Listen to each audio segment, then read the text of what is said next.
On Senators, your daily podcast on the Ottawa Senators. Part of the Locked On Podcast Network. Your team every day.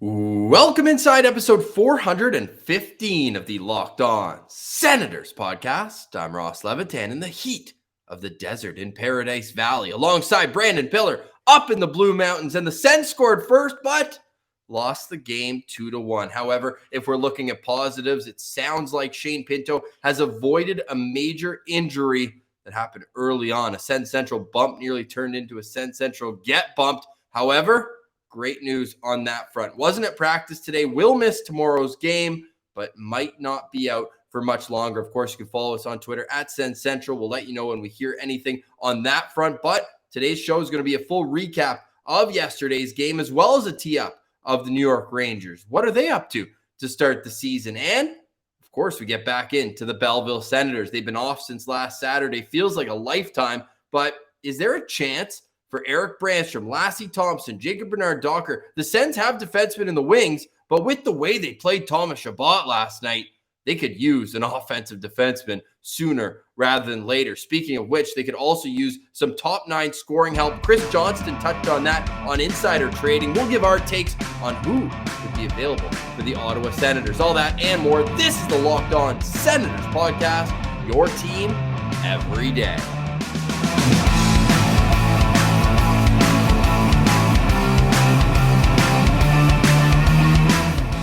Today is Friday, October 22nd, and Pilsy, I thought the days of Thomas Chabot playing 30 minutes were over. I mean, I think we all did, and we all hope so. But the thing that stands out to me, though, is him playing 4 minutes to finish out the game it's not just bad, it's downright stupid, in my opinion. Irresponsible.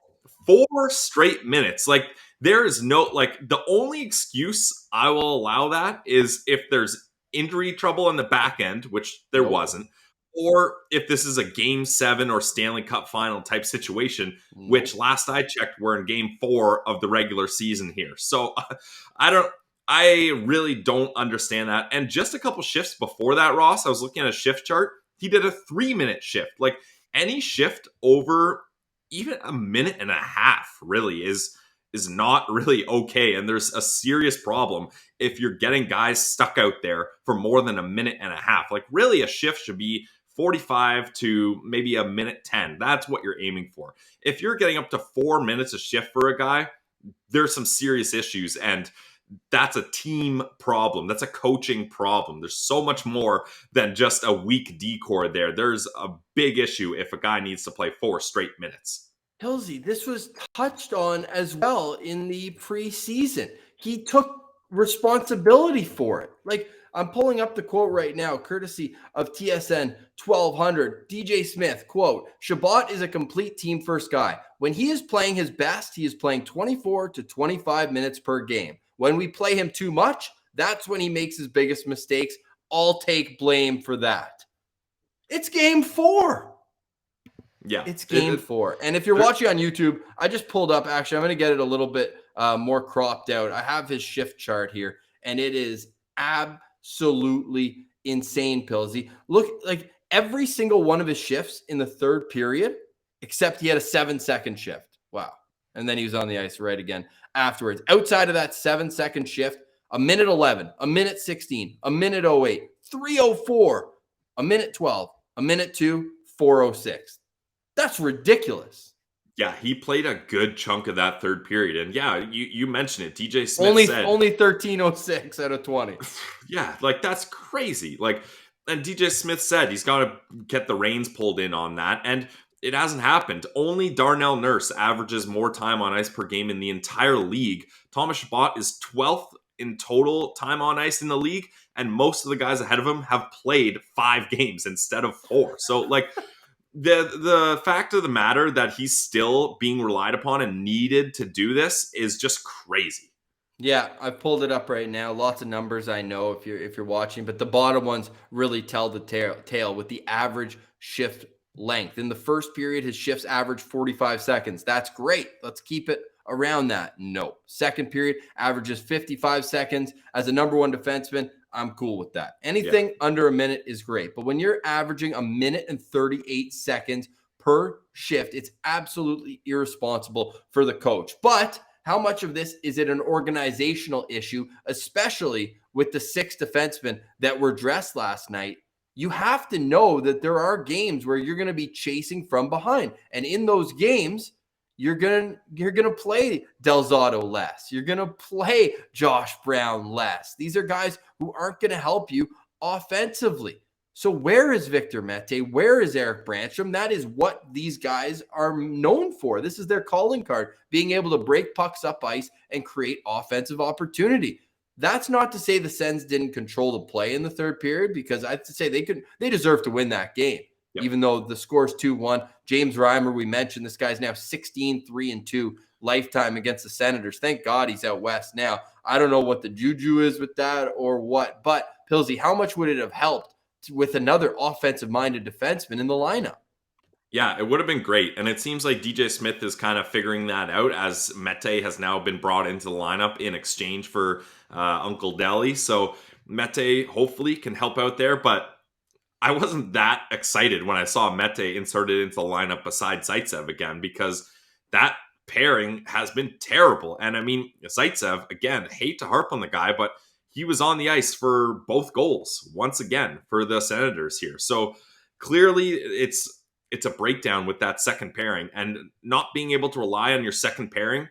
And like you said, you're not going to have Josh Brown and Nick Holden out there trying to come back from 2-1 near the end of the game. So you can't really use them. But then you can't give Chabot a 4-minute shift either. So this team's in trouble, that's for sure. Hopefully Mete with some time away, some time up in the press box, he was able to kind of get his game together in practice and get rested. So hopefully he can come back and help this team out. But if you're DJ Smith, like, I don't understand how that coaching staff allows that to happen. Like, sure, you got to use Thomas Chabot more. Yes, that's fine. We all can appreciate and understand that. But 4 minutes is absolutely wild. Ridiculous. Like, that's got to be a record. I would love to, if someone on Twitter who can find this out, like a 4-minute shift. There's no way that's not a record, at least in the modern era. Maybe back in the day they're playing like full periods, but in like salary cap era, that has to be a record.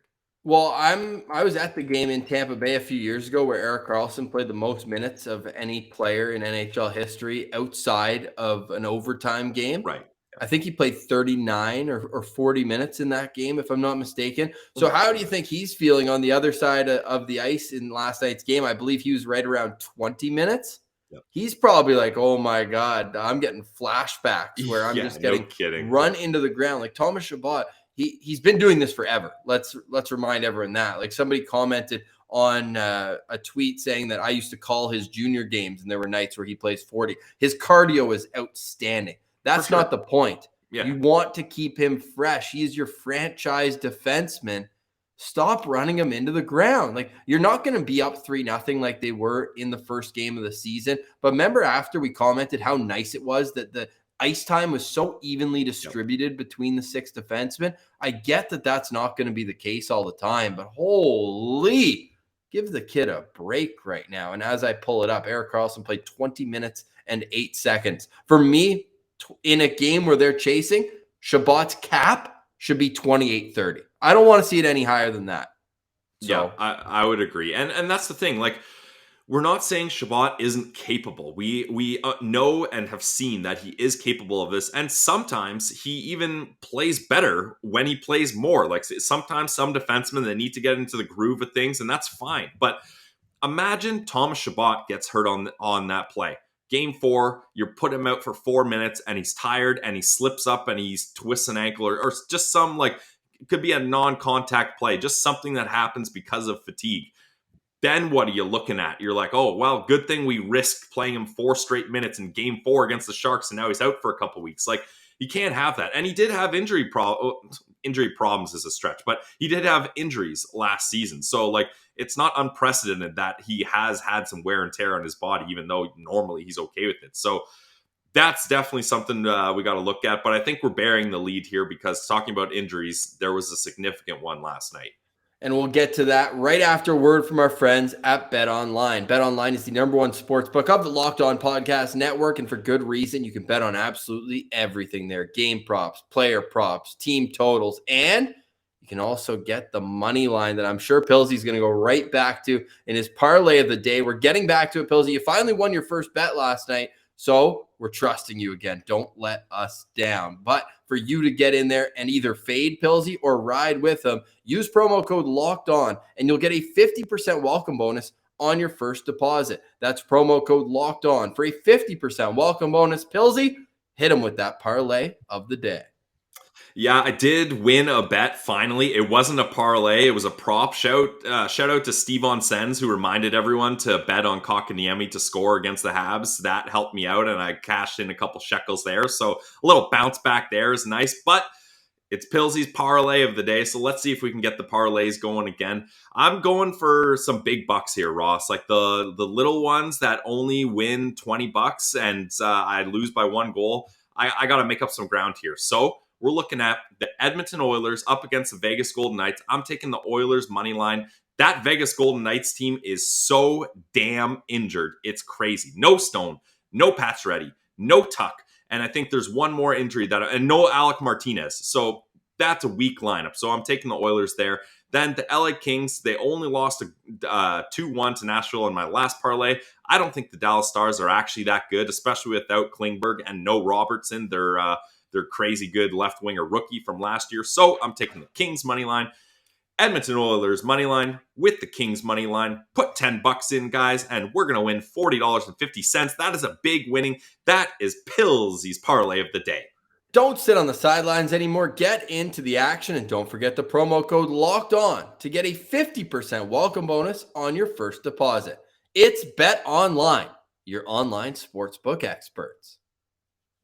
All right, Pilsy. So recapping a 2-1 loss, the Senators falling to the San Jose Sharks. Drake Batherson, the lone goal scorer, and it was assisted by Brady Tkachuk. Take us through that absolute beauty that opened the account of the night. By the way, shout out everyone for replying, because the Senators tweeted out that Drake Batherson opened his account, and a few guys mentioned that they must have listened to our interview with Shane Pinto, where we praised Alex Heiner, who we got to get back soon, but the absolute beauty that Drake scored last night.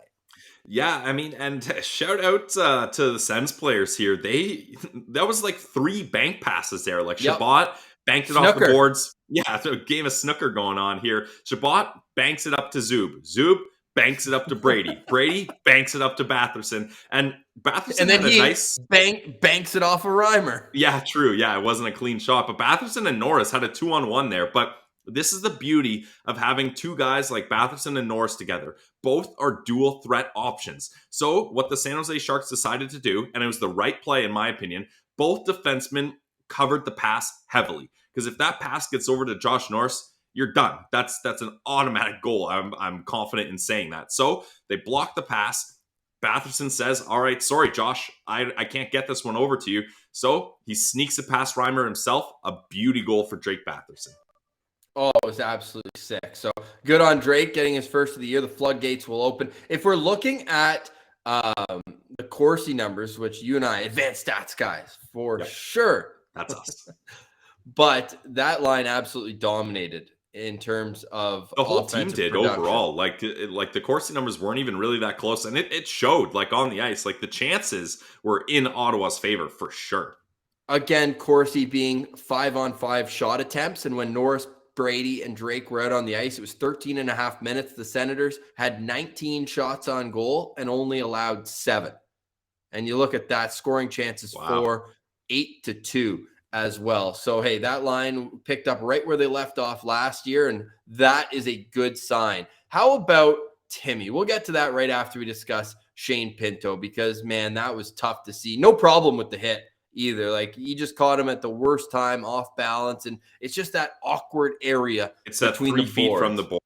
Yeah, that's tough. And man, I saw the replay of that, and yeah, that looks like, I'm no doctor, but that looked like a separated shoulder. Like that, that's how you separate your shoulder, just like that. So Man, that sucks, especially because Shane Pinto just came on the Locked On Senators podcast. Usually, you're good for a goal and an assist in your next game, and unfortunately, that doesn't happen here. And then, to make matters worse, he goes to the dressing room. He obviously his shoulder's really hurting him. He says, "All right, let's give it a try here. I want to see how things look." And then Timo Meier, like the fact that this play wasn't called, it's a bang bang play. So live, you can't really notice it. But if you watch the replay of that shift, Shane Pinto comes back on. Timo Meier, two hands slash him right in the stomach. Like he's trying to knock the puck out of midair. It wasn't malicious. Obviously, he's not trying to two-hand him just out of nowhere. But he's trying to knock the puck out and hits him right in the stomach. And you can see Pinto reacts to it. And then the puck, it's a turnover. Pinto's obviously, he looks hurt. He looks like he tries to get to the bench, but that puck doesn't clear the zone, so he has to kind of linger at the blue line there. Zaitsev is the guy in front of the net. Sharks player, I forget who scores the goal, I think is Couture, is all alone, and there's no chance for Matt Murray there. So that's a tough one, and tough news for Pinto. But from what DJ Smith is saying today, it seems like it's not going to be serious. He will miss the game up against the Rangers, but it's not going to be serious, hopefully. No updates on whether or not this is the confirmed lineup, but we're pulling up on our YouTube, TSN 1200, tweeting out the practice lines today on Friday, of course. There's no Shane Pinto on the ice, so Nick Paul moves over to center. The lines are Norris, Tkachuk, Batherson. Shocker. However, the rest of it is all shaken up. Nick Paul between Tim Stützle and Connor Brown. We got to get to Timmy in a moment. The third line, Tierney, Formanton, and Parker Kelly goes right from the press box to the third line, and then that fourth line stays the same. Logan Shaw between Zach Sanford and Tyler Ennis. On defense, the one change is Victor Mete in, Del Zotto out. There's not a world, I don't think, where Zaitsev sits, but oh my God, I'm getting sick and tired of watching him play. Still not at the level of an old number 5 that this team used to have, but I'm pretty tired of it. However, I'm sure Tim Stützle is tired of missing opportunities. How much more confidence does this guy have with the puck? You know, in his draft year video, one of his moves, he loves getting the puck on the right side of the ice. He's a left shot, and then he skates around, he uses his great edge work, and he just holds the puck as far out as possible and just kind of like weaves through the zone. He did that last night, and it almost worked. But this guy is getting as close to scoring without putting the puck in the back of the net. Honestly, and yeah, like you said, the confidence is there. DJ Smith said it himself. He looked like the best player on the ice for both teams last night. He had so many chances. I love that one shift where he was on the right side, like you're talking about, and he's just like the Sens players know to just feed him. Like they're just handing the puck over to him. He was getting good shots away. He was looking good with the puck in transition. Definitely, that was a good game for Tim Stützle, and he's showing the San Jose Sharks what they missed out on with that big trade and where they could have drafted him. And speaking of which, too, William Eklund looked pretty good out there for the San Jose Sharks. He really did. He did. Nothing to complain about. With crazy that he dropped to them. What a blessing for them, finally. Yeah. To 7th. Oh, can you believe that? Yeah. Crazy. Oh my God. So he would kick off our standouts. The other one I'll give is Drake Batherson. And I just love what he brings game and game out. We don't really have to touch on more. That goal was sick. And Artem Zub, 5 hits, 4 blocks, an assist, +1 in the game. So Zub just continuing to make. Hey, did you see it turned out that Instagram account was fake? Yeah, that's too bad, because that would have been fun if that was a real account. So who's your Sens Central standout from last night? 2-1 loss. I really liked Nick Paul's game. Nick Paul had a couple shifts too where he had some great chances, like 2 chances in a row. He was moving his body and trying to get to a better opportunity to score. And sure, he was a -1, but he had 6 shots, 2 hits, 1 block, and he was 67% in the faceoff dot. He played 16 minutes. So I'm excited that Nick Paul's going to get a chance to play center here, Ross. Like, it's nice that finally we're going to see that, because we've been advocating for that to happen, maybe lower in the lineup than a second line center. But we were hoping that would happen eventually, because DJ Smith loves him on the wing. But now it's forced his hand, and we're going to see a line of Tim Stützle, Nick Paul, and Connor Brown is going to be very interesting. It certainly will. And when you look at what Nick Hall can bring at center, I'm still confused at why DJ Smith is always so hesitant to use him there. So that could be an opportunity for him tomorrow, going up against a New York Rangers team that, I mean, they're pretty strong down the middle, right? You look at Zibanejad and Ryan Strome, two really good players right there. And then you got Philip Hedl as well, who's a really solid player coming into his own in a bottom six role. So with all these things going that direction, one thing I do want to shout out, and going into last night's game, Pilsy, you had a situation where the Ottawa Senators were the dead last team in faceoff percentage going into the game, and they dominated in the faceoff circle. Well, 53%, but I mean, you look up and down the lineup, and to hold Couture to 36% or 35%, Hurdle to 36%, Jasper Weatherby to 40%, like that's pretty sick in its own right. Now, if I'm looking at another positive, Pilsy, I don't think I noticed your buddy Rudy Balcers once in that game. Yeah, definitely. He was a little quieter, that's for sure. I think I would have liked to see more from him, but I mean, it's good that he didn't really pop off either. Yeah, exactly. So I'll take it. But I really do think he's going to have a chance to shine there, and he could be a big player for them this season. And Pilsy, next up for the Ottawa Senators, the New York Rangers. Probably the best opponent that the Sens have played this year. Would you agree with that? Oh, yeah, absolutely. Definitely the top opponent. And, man, you got to credit the New York Rangers. Like, they really rebuilt right. And, I mean, anytime you have the allure of playing in New York City at Madison Square Garden, you can attract big free agents like Panarin, and that can really kickstart your rebuild and some lucky lottery luck. Well, we'll see. I don't know how lucky it was, though. As we all remember, the Lafreniere one, their ball was the one that messed up first, and then they ended up winning it. So maybe it was weighted or frozen or something was going on there. The one thing, though, is remember it knocked the Leafs ball it knocked the Leafs one away, which was really clutch. Oh, yeah, absolutely. Yes. But, yeah, like you look like this is a balanced lineup. Like their forward core, like you got Zibby, Panarin, Lafreniere. Heedle's really coming into his own. You got Kreider as well. Pretty good. And then they fixed their softness, right? Like they ended up going out and getting, was it Coleman or Goodrow? I always mix those two up. They got Barclay Goodrow, and then they added Ryan Reeves. Yeah, so that helps out with the toughness for sure. And then you look at that back end. I mean, Adam Fox, this guy's going to be a generational talent. And you got Jacob Trouba already there. And then you go right down to the crease, and you got Shesterkin, who is looking like he might be one of the best of this crop of young goaltenders. He's near the top for sure. And they got him locked. They got him locked up. So, like, this New York Rangers team is going to be a tough battle, that's for sure. Now, the only hope is that you get Georgiev, who is not good in his first and only appearance this year. I'm just checking and note the Rangers are off until Monday, and they're back at home. So there's no reason why Shesterkin wouldn't go there, unless if you're the Rangers, are you thinking maybe this is a game where you can get Georgiev's confidence We know back? that teams do that. The Sens have played, I guarantee the Sens have played more backup goalies in the last 4 years than any other team, easily. And the worst thing is usually they don't make them pay for it. Usually it ends up being the right decision by that team, which sucks. Especially because typically, especially the Western Conference teams, they'll play Ottawa, Toronto back-to-back nights. So they want to save their number one goalie for the better opponent for now. I mean, obviously, when the two teams get together, that's a different story. But you look at what the Rangers lineup, like Zibanejad picking up right where he left off with that great contract. But I think the main storyline, Pilsy, this is going to be the first appearance of Stützle versus Lafreniere.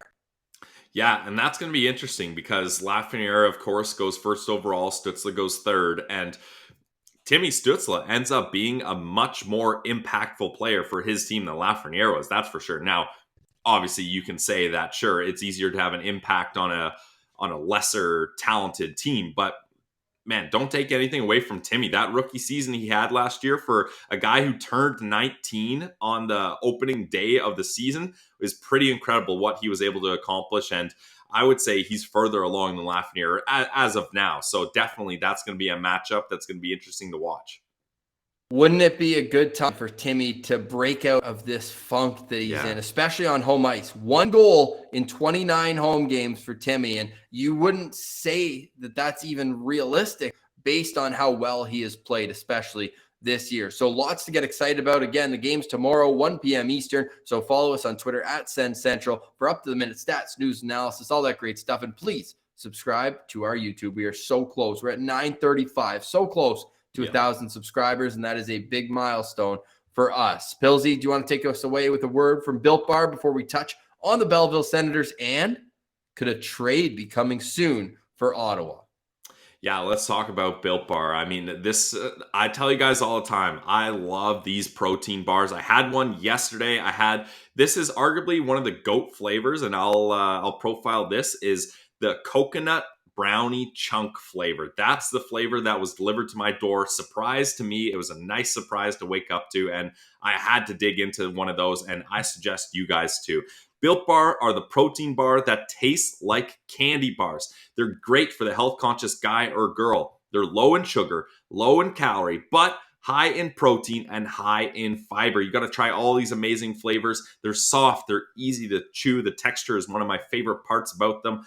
There's so many great flavors to try. If you're new to the product, get a mix box. Try them all. But the one thing we can do for you is go to built.com and use promo code LOCKED15. And that's going to get you 15% off your next order. So don't take my word for it. Try it for yourself. Built Bar, the protein bar that tastes like a candy bar. You can go to built.com and use promo code LOCKED15 for 15% off your next order at Built Bar. All right, Pilsy. So we're on to the New York Rangers this Saturday. Again, you can follow us on Twitter. We'll be up to that. And again, thank you for staying with me. The internet is very tough down here in the desert. I'll be back up in Winnipeg on Monday. The Belleville Senators are hoping by Monday that they're above 500 as well. Erik Branstrom and his teammates will play against the Cleveland Monsters. What are you hoping to see from Branstrom if he will, in fact, make an impact at the NHL level?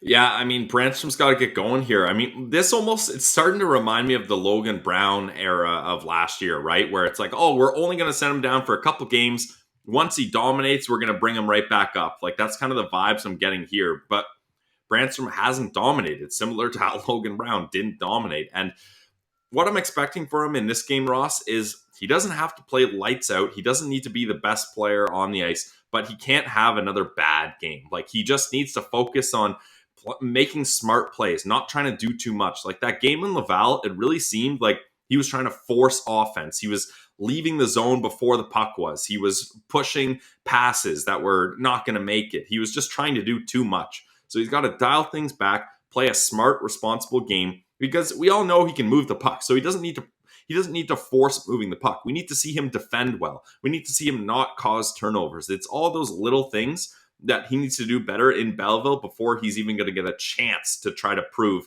he can do them in the NHL.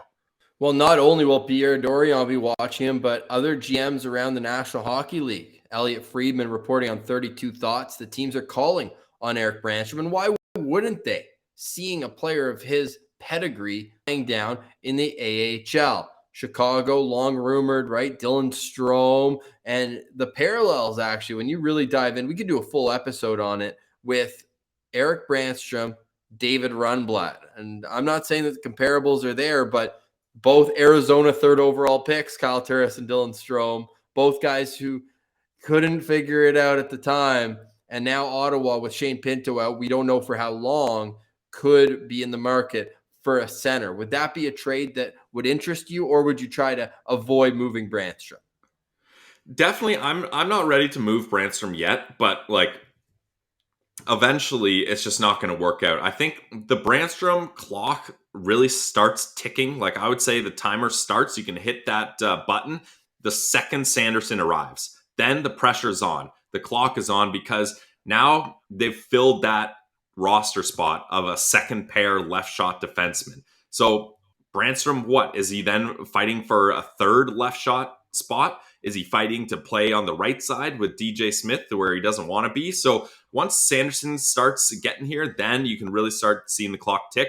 For now, I want to stay patient. This guy, we put too much value. There's too much invested in him to trade him just to get a replacement center because of an injury. Not that I'm saying Dylan Strome couldn't be a good piece in this team, but really that's what he would be, is he would be your Shane Pinto insurance at that point, because we know Shane Pinto can be a second line center.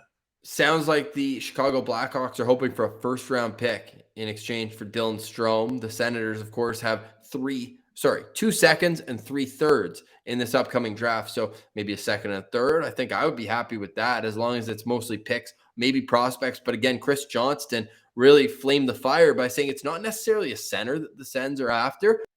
They just want a top 9 scorer. And I'm all for it as long as it's not a guy like, didn't they think they were doing that with Nemestikov and like other guys like that? Like that's not I actually like like Nemestikov, but he wasn't the answer. He was great on the penalty kill.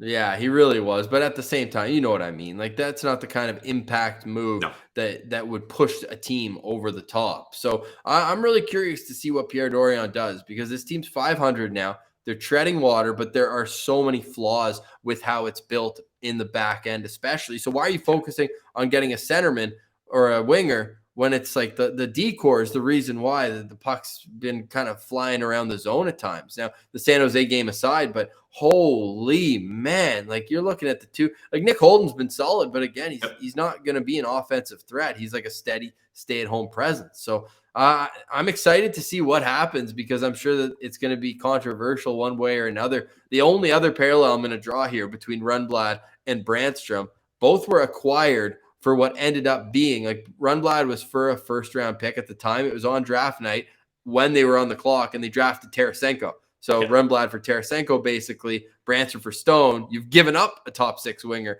in both those trades, and now you're looking to get that back a short time later. So it's interesting to see the parallels between those situations. But of note, like it sounds like Pierre Dorion is being very active right here because I think the pressure is on internally. Like attendance, we're not getting into it, but again, it struggled yesterday. The announced attendance was 8,900. If this team starts losing, all faith is going to be gone again. Like it's going to be one of those like tough. You said that we're building. You said the rebuild's over. Why does this team suck? And why do we as fans see the flaws in it? And why aren't you fixing them when they're right in front of your nose? Now, one thing we got to mention before we go, Matt Murray was solid yesterday. Hey, like that was a good first appearance for him. Yep, definitely. Although my heart dropped when I think it was Cogliano bumped into him and you just saw him standing there awkwardly. I was like, oh my God, there's another 2 weeks of Matt Murray injury. But he ended up being okay, and there hasn't been any reports yet that there is an issue. So that's good. And yeah, he looked solid. Like I didn't think the rebound control was an issue. He looked like he was set up other than, and he mentioned it later. Thank God the video crew found that offside from Brent Burns on that LeBanc goal because sure, it was a great shot. You got to give Kevin LeBanc credit. It was a great shot, but you can't be getting beat cleanly from that far out in a game that was, I think it was 1-0 for Sens at that time. So you can't let that happen. And luckily that goal did get overturned. Kevin LeBanc got the last laugh though, as he did score later on, which ended up being the game winner. Absolutely. And one last final note from today's show. We want to wish congratulations to a Sens abroad pills. You see Mark Borowiecki skated in his 400th NHL game, and the way he plays, that may as well be 4,000. I thought you were going to talk about the Artie Party being back. He did score in the KHL last night, so shout out to Artie as well.